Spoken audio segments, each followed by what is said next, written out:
ইব্রাহিম আলাইহিস সালামের সংগ্রামী জীবন মানেই ত্যাগের এক অনন্য মহিমা। প্রতিটি পদক্ষেপে তিনি আল্লাহ তালার কঠিন সব পরীক্ষার সম্মুখীন হয়েছেন এবং সফলভাবে উত্তীর্ণ হয়েছেন। জীবনের প্রতিটি ধাপে তিনি নতুন নতুন পরীক্ষার সম্মুখীন হয়েছেন এবং সফলভাবে উত্তীর্ণ হয়েছেন। তাই আল্লাহ তাকে খলিল মানে বন্ধু হিসেবে বেছে নিয়েছেন, মুসলিম মিল্লাতের পিতা বানিয়েছেন এবং নবীর সম্মান দিয়েছেন। পবিত্র কোরআনে ৬৯ বার তার কথা উল্লেখ করা হয়েছে এবং তার নামে একটি স্বতন্ত্র সূরা অবতীর্ণ হয়েছে। নিজ পিতা আইজর এবং সমাজের নক্ষত্র ও মূর্তি পূজারীদের বিরুদ্ধে তিনি একাই রুখে দাঁড়িয়েছিলেন।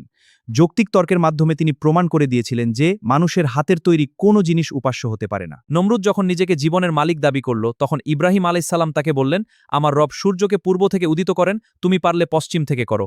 এই এক কথাতেই অহংকারী নমরুদ নিরুত্তর হয়ে যায়। সত্য প্রচারে ক্ষিপ্ত হয়ে নমরুদ তাকে বিশাল অগ্নিকুণ্ডে নিক্ষেপ করেছিল, কিন্তু আল্লাহর এক নির্দেশে আগুনের লেলিহান শিখা তার জন্য সুশীতল আর আরামদায়ক বাগানে পরিণত হয়। অগ্নিকুণ্ড থেকে মুক্ত হয়ে তিনি আল্লাহর নির্দেশে সিরিয়া, ফিলিস্তিন ও মিশরে হিজরত করেন। ইব্রাহিম আলাইহিস সালাম ৮৬ বছর বয়সে পুত্র ইসমাইলকে লাভ করেন। আল্লাহর নির্দেশে তিনি শিশুপুত্র স্ত্রী হাজরাকে জনমানবহীন মক্কার মরুভূমিতে রেখে আসেন। সেখানে খাবার ও পানি শেষ হয়ে গেলে হাজরা আলাইহিস সালাম শিশু ইসমাইলকে বাঁচানোর জন্য ছাফা ও মারোয়া পাহাড়ের মাঝে ৭ বার দৌড়াদৌড়ি করেন। তখন আল্লাহর কুদরতে জিবরিল আলাইহিস সালামের পায়ের আঘাতে জমজম কূপের সৃষ্টি হয়। ইসমাইল যখন পিতার সাথে কাজ করার বয়সে পৌঁছালেন, তখন ইব্রাহিম আলাইহিস সালাম স্বপ্নে আদিষ্ট হন পুত্রকে কুরবানি দিতে।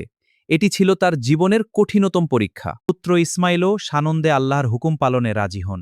যখন তিনি পুত্রকে জবাই করতে উদ্যত হলেন, আল্লাহ তার ত্যাগ কবুল করলেন এবং একটি দুম্বার বিনিময়ে ইসমাইলকে মুক্ত করে দিলেন। সন্তানকে নিয়ে জবেহ করার স্থানে যাওয়ার সময় শয়তান বারবার তাকে বিভ্রান্ত করতে চেয়েছিল। তিনি ৭টি করে পাথর ছুঁড়ে সেই অভিশপ্তকে বিতাড়িত করেন, যা আজও হাজিরা মিনায় পালন করেন। পিতাপুত্র মিলে যখন কাবাঘর নির্মাণ করলেন, তখন আল্লাহর হুকুম এলো হজ্জের ঘোষণা দেওয়ার।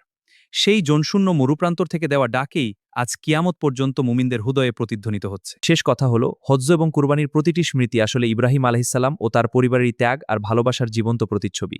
এই ইতিহাস আমাদের শেখায় যে কোনো পরিস্থিতিতে আল্লাহর অনুগত থাকার পরম শিক্ষা।